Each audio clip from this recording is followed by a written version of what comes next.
que Gideão tinha 300 homens contra 135 mil. Veja a intimidação.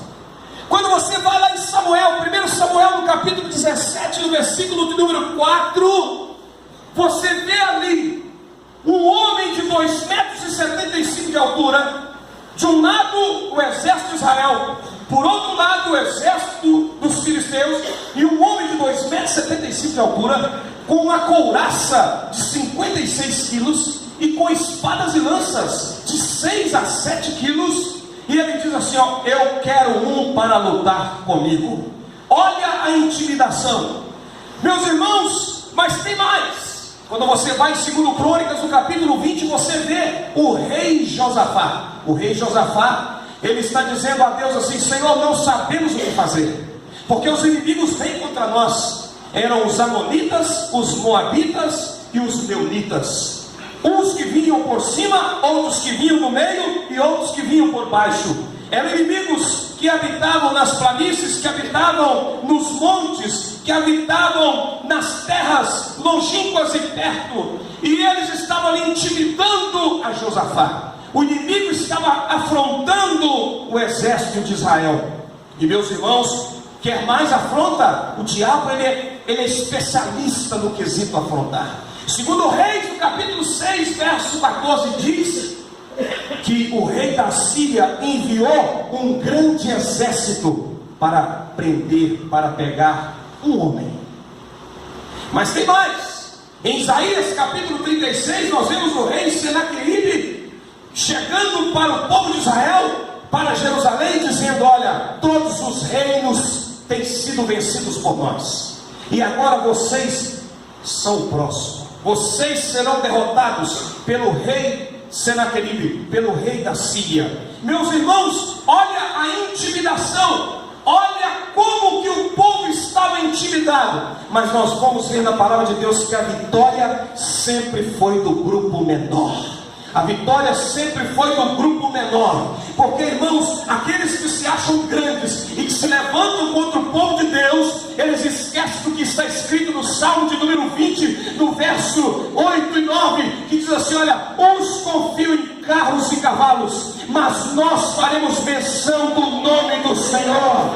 Uns se encurvam, mas eles caem. Aleluia! Meus irmãos, mas agora, a maior intimidação para mim é o que está nesse texto. Não tem moabita, não tem amonita, não tem irmão meunita, não tem filho de Oriente. Esse texto aqui é a maior intimidação que eu vejo. Porque os filisteus, que eram uma pedra no calcanhar, uma pedra no sapato do povo de Israel, eles chegam com 30 mil cavaleiros, 6 mil carros, e chegam com uma multidão como areia no mar. E do outro lado o exército de Saul, quantos eram? 600 homens. E para piorar a situação, pastor Emerson, tem como piorar? Tem, irmão. O diabo, ele inventa um jeitinho de piorar as coisas, que a Bíblia diz que ele veio roubar, matar e destruir. Pior ainda, sabe o que acontece? Eles não tinham espadas, eles não tinham lanças, porque os filisteus tinham levado todos os ferreiros embora. Em Israel não tinha ferreiro. O que era o ferreiro? O ferreiro era aquele que fabricava as espadas, que fabricava as armas, e eles amolavam as armas. Mas os filisteus tinham levado todos os ferreiros, não tinha ferreiro em Israel. Aqueles 600 homens estavam sem armas. Você enfrentaria uma batalha dessa, irmão? Será que você enfrentaria 30 mil carros, 6 mil cavaleiros, uma multidão com areia no mar e só 600 homens, desarmados ainda? E irmãos, para piorar mais um pouquinho, sabe o que estava acontecendo? Muitos estavam dispersando, uns estavam indo para os desfiladeiros, outros estavam indo para as cavernas, outros estavam escondendo nos penhascos. E a Bíblia diz que tinha uns que estavam passando para o outro lado. Eles viram que a balança estava desequilibrada, eles viram que o exército dos filisteus eram mais fortes, e eles começaram a desertar desertar. Eles começaram a largar o seu próprio povo e se juntar ao povo inimigo. Eu pergunto para você, será que você já desertou alguma vez? Será que isso não acontece nos dias de hoje, igreja? Pastor, eu não viro a casaca, eu não deserto, eu passar para o lado do inimigo, não faço não. Irmãos, será que não fazemos isso quando nós murmuramos? Quando nós desacreditamos das bênçãos de Deus, desacreditamos no Senhor, nós estamos passando para o outro lado. Sabe por quê, irmão? Porque o diabo, ele é sujo, ele sabe jogar sujo. E como minha mãe diz, ele é sujo não é por falta de água. E ele, então, ele é traiçoeiro. Ele vai, irmão, tentar pegar você, tentar fazer você desistir na hora que você está cansado. O diabo, ele quer pegar Jesus depois do jejum de 40 dias e 40 noites. Jesus estava cansado. O diabo, ele quer pegar você depois que você está sobrecarregado. Depois que você está cansado, vai passando os anos, vai chegando os anos, você vai se cansando de tanto problema. O diabo quer pegar você, irmão, distraído, porque ele sabe que não é uma machadada que vai derrubar você. O diabo sabe que não é 2 machadadas que vai derrubar a árvore. O que derruba a árvore não é uma machadada, não é 2, nem 5. Lá pela 20ª machadada, a árvore cai. Mas não é a 20ª machadada que derruba a árvore, mas é a sequência de machadadas é que derruba a árvore. O diabo, irmão, ele não tem pressa para derrubar você. O diabo, ele não tem pressa. É uma fofoca hoje, é uma calúnia amanhã, é uma decepção na igreja depois de amanhã, é uma decepção no casamento, é uma frustração com o filho no mês que vem. E lá para 2022, se Jesus não tiver voltado, o diabo te derruba. Então ele sabe como trabalhar. Mas eu quero dizer para você, irmão, nessa noite, em nome de Jesus Cristo, faz assim com as mãos. Olha, o diabo, ele conseguiu enterrar a saúde de um homem chamado Jó. Ele conseguiu enterrar 7 filhos de Jó e 3 filhos de Jó, mas não conseguiu enterrar um homem ferreiro de Deus chamado Jó. E ele não vai conseguir enterrar um homem e uma mulher ferreira de Deus que está aqui nessa noite. Quem recebe da glória e aplaude o nome de Jesus. Glória a Deus. Aleluia. Louvado seja o nome do Senhor Jesus. Irmãos, por que eu montei todo esse quadro aqui? Porque para você ver como que o diabo trabalha na intimidação. Mas, irmãos, a partir de agora você vai ver que a mensagem fica mais gostosa, mais saborosa, porque nós vamos ver aqui um exemplo de um jovem que foi ferreiro de Deus, de um jovem que ele acreditou no poder de Deus, ele acreditou no Deus que ele serve, e ele foi adiante, ele foi em frente, ele venceu, porque Deus abençoou. E esse jovem, ele inspirou a minha vida e vai inspirar você também, vai inspirar você, vai salvar a sua vida hoje. Irmãos, primeiro, eles tiraram os ferreiros de Israel. Se não tinha ferreiro, como que iria afiar as espadas? Como que iria molar as rédeas? Como que iria molar as lanças? Quem iria molar? Irmãos, eles tiraram os ferreiros profissionais, porém, eles esqueceram dos espirituais. Sabe por quê? O ferreiro profissional, ele faz o seu trabalho manual, mas o ferreiro espiritual, ele é afiador da fé, ele é afiador de forças. E a Bíblia diz lá em Hebreus, no capítulo 11, que os heróis da fé, da fraqueza, eles tiraram forças. Da fraqueza tiraram forças. Irmãos, o ferreiro de Deus, ele é fabricante de forças. O ferreiro de Deus é aquele crente que quando você está todo arrebentado, Deus usa ele para levantar você. Deus usa ele para dizer: meu irmão, levanta, porque Deus está contigo. Deus é tua vitória. Aleluia! Irmãos, imagine um fabricante de forças. Esse fabricante de forças, esse ferreiro, ele parece que ele é de chumbo, parece que ele é de ferro, parece que ele é de aço. Ele chora no quarto e sorri na sala. Ele é alguém que está sempre ali com alegria na presença de Deus. Ele é alguém que onde ele passa, passa, alguém sai renovado, alguém sai restaurado. Irmãos, ele é aquele tipo de pessoa que o diabo está pisando a cabeça dele, o diabo está pisando na família dele, o diabo está fazendo uma arruaça na vida daquela mulher, mas aquela mulher levanta e continua marchando, continua vencendo para a glória de Deus. Esse é o ferreiro de Deus. Porque, irmão, ferreiro de Deus, você contaria os seus problemas para quem não é ferreiro? Você contaria os seus problemas para quem não é um fabricante de forças? Porque eu fico imaginando, se você conta para qualquer pessoa, tem gente que quando você vai contar o problema para ele, aí ele vai falar assim: ah, meu filho, você está contando seu problema? Ah, se eu te contar meu problema de pai não pede a bola, você chora. Irmão, aquela pessoa que ela está contando o problema para você, ela não está contando o problema para colecionar problema, não. Ela não está contando o problema para você porque ela espera você contar o seu para ela, não. Ela está contando o seu problema porque ela está pedindo socorro, ela está pedindo ajuda, ela está pedindo: por favor me ajude, por favor me socorra. Irmãos, olha, tem gente que a gente tem que tirar o chapéu para eles.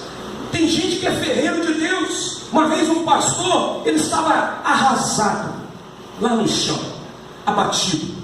Aí chegou o irmão e falou assim: ô, não fica assim não, pastor, Deus é a tua força, Deus já te usou tanto nas pregações, Deus já te usou com mensagens tão lindas. E aquele pastor então começou a se alegrar e se levantar, e falou assim: ô irmão, eu estou animado de novo, vamos comigo na igreja hoje? Aí aquele irmão falou assim: não, pastor, hoje eu não vou, sabe por quê? A minha filha está na UTI, morre que não morre, e eu estou indo agora para o hospital fazer hemodiálise. Mas vai nessa tua fé, que o Senhor é contigo. Irmão, tem gente que assim, a gente tem que tirar o chapéu, tem que bater continência para ele. É gente que a Bíblia fala que o mundo não merece. É gente de Deus. É gente que ele deixa o problema dele de lado para poder ajudar você. Ele deixa o problema dele de lado para pregar a palavra de Deus, para falar do amor de Deus. Aleluia! Louvado seja o nome do Senhor. Quem é ferreiro de Deus, irmão, ele não fica remoendo o passado. Tem gente que remoe o passado, nada. Tem gente que fala assim: ah, tudo que eu queria já passou 50 anos, tudo que eu queria era só um abraço. A pessoa fica remoendo que não recebeu o abraço do pai dela, já passou 50 anos, não recebeu o abraço. Irmão, o apóstolo Paulo disse: Senhor, deixando as coisas que para trás ficam, eu prossigo para o alvo, eu olho para frente, eu olho para o foco, eu olho para Jesus, eu olho para o Senhor. Nós precisamos entender uma coisa, irmãos: o mundo é dividido em duas partes: as pessoas que causam problemas e as pessoas que são a solução do problema. Seja alguém que soluciona o problema em nome de Jesus Cristo. Quem recebe da glória de Deus? Seja um solucionador de problemas. Seja a solução do problema. Eu estava ouvindo um executivo dizendo na semana passada que os presidentes das empresas, os executivos, eles não podem ir até os acionistas e começar a contar problema. Chega lá no acionista e começa a falar de problemas da empresa, problemas da organização. Se ele começar a falar os problemas para os acionistas, o que os acionistas vão falar? Vão fazer? Vão cortar ele fora, vão trocar, vão colocar outro presidente, vão colocar outro executivo. Tem gente que só apresenta problema, só apresenta problema. Nós temos que ser, irmãos, pessoas que apresentam solução. Precisamos ser ferreiros de Deus que apresentam a solução. Amém, igreja?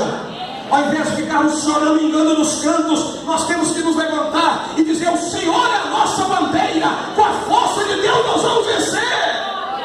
Aleluia! Louvado seja o nome do Senhor. Então, nós vamos abafar com quem não é ferreiro? Não. Nós vamos procurar quem é gente de Deus, é gente de oração. Quer ver um exemplo? O apóstolo Pedro, o Espírito Santo mandou que aqueles homens fossem até Pedro, onde ele estava, em Cesareia, e falassem assim: olha, Pedro, nós viemos aqui de Jope para que você vá conosco. Por que o Espírito Santo mandou eles procurarem a Pedro? Porque Pedro era um homem de Deus. Pedro era uma pessoa de oração. Pedro era uma pessoa que buscava a Deus. Irmãos, Deus vai levar as pessoas aos ferreiros. Deus vai levar as pessoas, àqueles que têm uma palavra de ânimo, que tem uma palavra de motivação, que tem uma palavra de Deus. E eu quero ser essa pessoa. Quem quer ser essa pessoa? Amém. Quarta-feira eu falei aqui na igreja, olha, muita gente às vezes é procurada para orar. Eu perguntei para quem estava presente: quantos são procurados para orar? Porque a pessoa que não é procurada para orar por alguém, alguma coisa está errada. Se ninguém te procura para orar, para você orar por ela, algo está errado. Porque, irmão, as pessoas precisam ver o poder de Deus na sua vida. Eles precisam pelo menos acreditar que Deus está na sua vida. É por isso que eles procuram te pedir oração. E eu quero ser um canal de bênção. Quem quer ser um canal de bênção? Amém. Eu quero ser um canal de bênção. Irmãos, precisamos ser pessoas cheias de Deus, motivadas, cheias do Espírito Santo de Deus. Olha para você, Jó. Para você ver, Jó, o homem que estava todo arrebentado, doente, mas ele disse lá no capítulo 19, verso 25: mas eu sei que o meu Redentor vive e por fim se levantará sobre a terra. Ele sabia, ele acreditava no Deus que ele servia, e nós precisamos acreditar. Você já viu a história do leito 9 e do leito 10? O leito 9 e o leito 10 é assim: o leito 9 ele ficava pertinho da janela, e o leito 10 era paralítico, ficava do outro lado do quarto. E o leito 9 sempre motivando o leito 10. E o leito 9 fala assim: olha, eu estou vendo aqui na janela uma lagoa bonita. Estou vendo aqui na janela patinhos nadando na lagoa. E o leito 10 ficava assim, empolgado, ansioso. É mesmo? Você está vendo? Que maravilha! E ele sempre falava que estava vendo um lindo jardim. De repente, o leito 9 morreu. E o leito 10 queria ver o que o leito 9 falou. O leito 9 já não estava mais lá. E ele então foi, o leito 10 foi arrastando. Quando ele chegou na janela, sabe o que ele viu? Uma mureta. Ele só viu um muro. Sabe o que é isso, irmão? Às vezes, o ferreiro de Deus, ele não está vendo nada além do que uma mureta, mas ele crê que ele está vendo um jardim, ele crê que está vendo cisnes, ele crê que está vendo a linda lagoa, ele crê que está vendo o limbo dos patinhos, ele crê que vai acontecer milagre, ele crê que Deus vai abrir porta, ele crê que Deus vai prosperar, ele crê que Deus vai curar, ele crê que Deus vai libertar. Assim é o ferreiro de Deus, assim é o homem e a mulher cheia do Espírito Santo. Aleluia!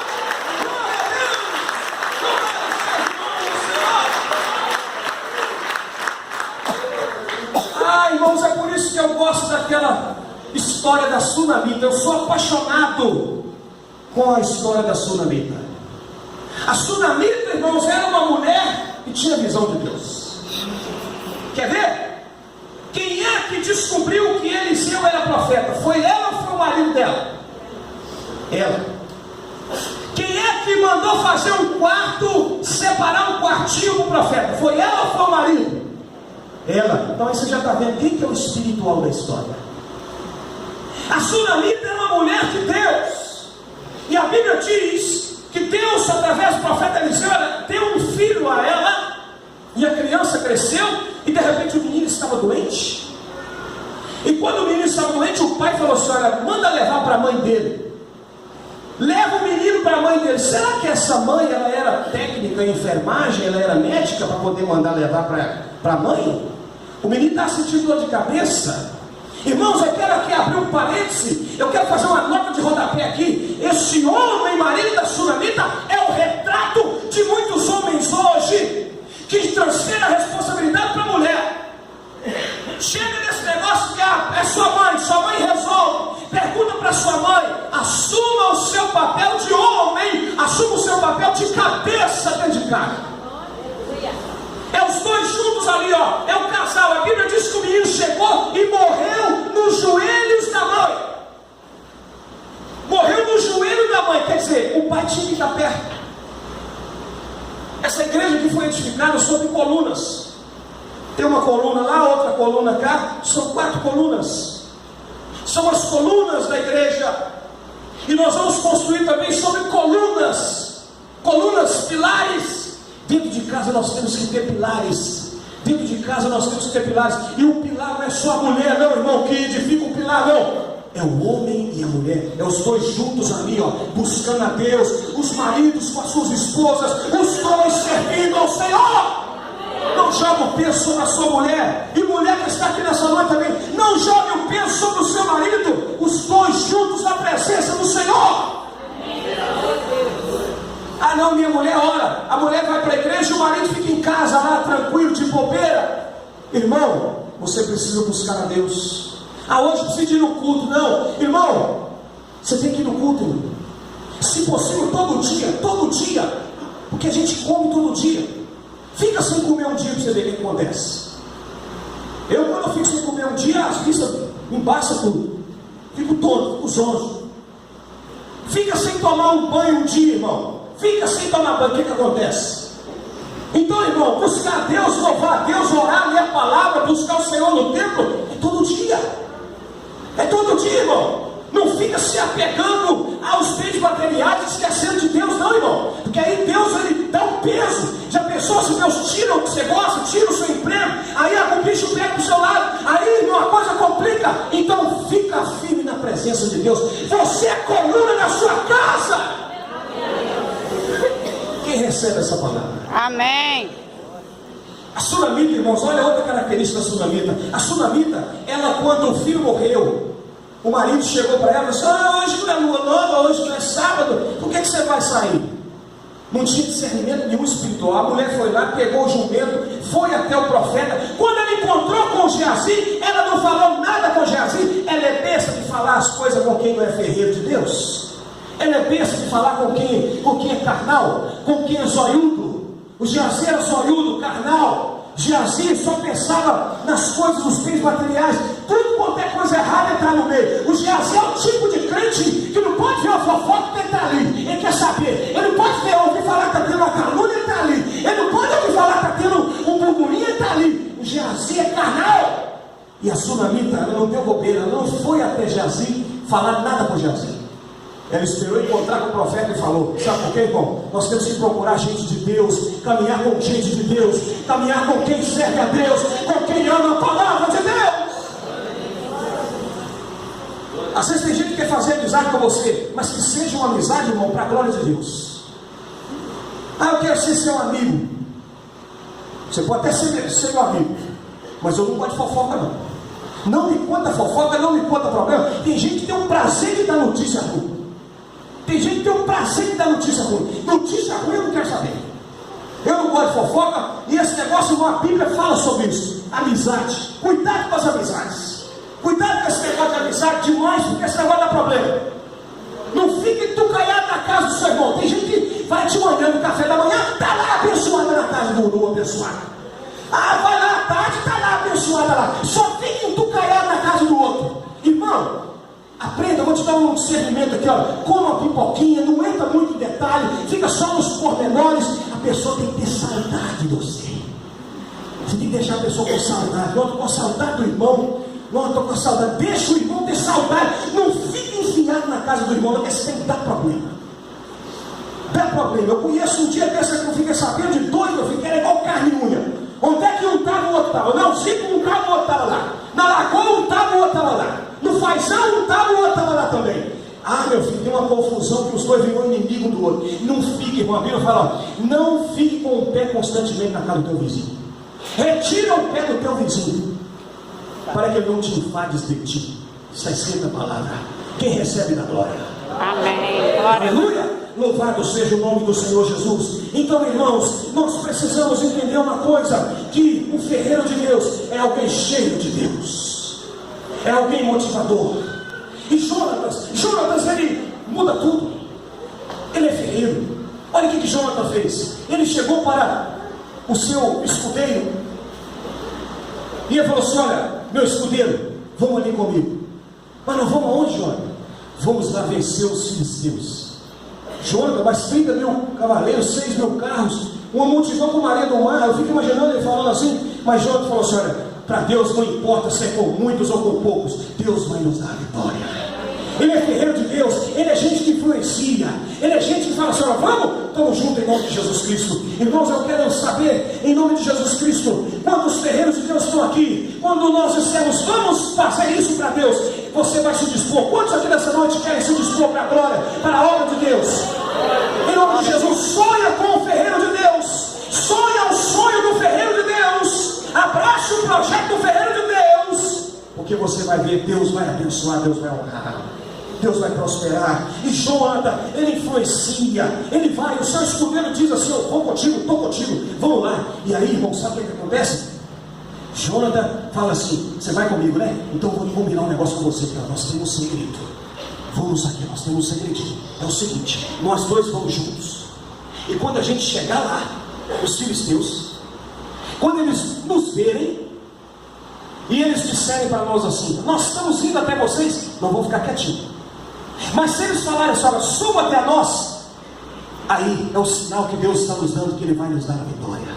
Irmão, quem é ferreiro de Deus, ele tem um segredo com Deus. A Bíblia diz que os segredos do Senhor são para aqueles que o temem. Jonathan tinha um segredo com Deus. Essa história de Jonathan me faz lembrar daquele velhinho deles, que chegou no templo e viu Maria e José, e ele pegou um menino Jesus, e ele falou assim: ah, Senhor, agora o Senhor pode me matar, agora eu posso morrer, porque eu vi o Filho de Deus, eu vi o Messias. Ele tinha um segredo com Deus. Havia sido feita uma profecia dizendo que ele não morreria antes de ver o Filho de Deus. Ele tinha um segredo. Meu irmão, João Batista tinha um segredo com Deus. João Batista, quando Jesus chegou até ele, João Batista falou assim: eu que careço ser batizado por ti, e tu vens a mim. E Jesus disse assim: deixa por agora, para que se cumpra toda a justiça. João Batista batizou Jesus, e quando João Batista batizou Jesus, ele botou o segredo para fora. Ele falou assim: olha, eis o Cordeiro que tira o pecado do mundo. Glória a Deus. Segredo com Deus, aleluia. Louvado seja o nome do Senhor. Irmão, Sansão também tinha um segredo com Deus.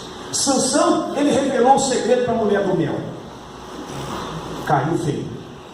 Ele revelou o segredo para a mulher do fel, a Dalila. Contou onde é que estava a força. Mas o terceiro segredo, ele não revelou para ninguém. Ele pediu a Deus, ele tinha um segredo com Deus. Ele pediu a Deus para que ele fosse colocado entre as pilastras lá daquele grande estádio. E quando ele chegou naquela pilastra, Deus deu força para ele. E ele então derrubou aquelas pilastras, e todos os seus inimigos morreram ali. Eu quero dizer para você que mesmo uma pessoa caída, mas quando ele se arrepende, Deus levanta, Deus renova, e Deus dá força para ele vencer, para ele conquistar.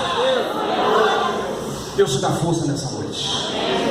Irmão, o segundo ponto é que Jonathan, ele influenciava. O terceiro ponto é que Jonathan falou com o escudeiro assim: olha, vamos passar agora em Bozés e Sené. Fala essas duas palavras: Bozés e Sené. De novo, Bozés e Sené. Irmãos, Jonathan passou com o escudeiro em Bozés e Sené. Sabe o que era Bozés e Sené? Era um desfiladeiro. O Bozés era um lugar íngreme, e o Sené era um lugar frio, um lugar difícil, um lugar espinhoso, e eles precisavam passar por ali. Irmãos, e um detalhe importante: o texto que nós lemos diz que Jonathan, somente Jonathan e o seu pai Saul é que tinham a espada. Somente os dois tinham a espada. O povo não tinha, mas o rei, o filho do rei, tinha uma espada. Irmão, essa espada significa a nossa fé, significa o que nós temos em nossas mãos para vencer, para passar por Bozés e Sené, para passar pela tribulação, para passar pelo vale da sombra da morte. Eu preciso ter fé, eu preciso acreditar, eu preciso crer no poder do meu Deus. E meu irmão, eu vou passar pela prova dando glória a Deus, e Deus vai me dar vitória. Glória a Deus. Eles passaram por Bozés e Sené. Eles precisavam guardar a fé deles. Eu lembro agora de Paulo falando: combati o bom combate, acabei a carreira e guardei a fé. O que mais temos que fazer, o mais importante, é guardar a nossa fé. E eles estavam ali com a espada, e eles foram contra o inimigo com uma espada na mão, com uma espada da vitória. E quando eles chegaram lá, irmãos, do local onde eles estavam, quando eles chegaram até próximo aos filisteus, o texto então diz que os filisteus avistaram e viram aqueles dois ali. E de repente eles começaram a zombar e disse: venha até nós, que nós vamos dar um jeito em vocês, vamos acabar com vocês. Aí Jonathan falou assim: olha, é agora, é o sinal que Deus vai nos dar vitória. E o escudeiro foi com Jonathan. Jonathan passou por um e derrubou. O escudeiro foi lá e matou. Jonathan passou por dois e derrubou ele. O escudeiro foi lá e matou. Jonathan passou por 5. Quando eles passaram por 20 soldados, irmãos, a Bíblia diz que a terra estremeceu, começou a tremer as estruturas da terra. Irmãos, quando tiver tudo sossegado na sua vida, Deus vai começar a estremecer a tua terra, Deus vai começar a estremecer a tua casa, a tua vida, e Deus vai lhe dar a vitória. Aleluia! Louvado seja o nome do Senhor Jesus. A terra começou a tremer, veio um pavor. Os filisteus começaram a guerrear um contra o outro, começaram a lutar um contra o outro. Sabe o que aconteceu? Os israelitas olharam no meio dos 600 e falaram assim: está faltando aqui, está faltando 2, está faltando Jonatas e o seu escudeiro. Uai, eles estão aqui? Não estão não. Uai, onde é que eles estão? Faça assim com as mãos. Para quem é ferreiro de Deus, não vai ser contado no meio dos fracassados, no meio dos derrotados. Você não vai ser visto no meio dos fracassados. Você vai ser visto com o teu Deus movendo a terra, fazendo grandes coisas para a glória e para a honra do nome dele. Quem recebe da glória, aplaude o nome do Senhor.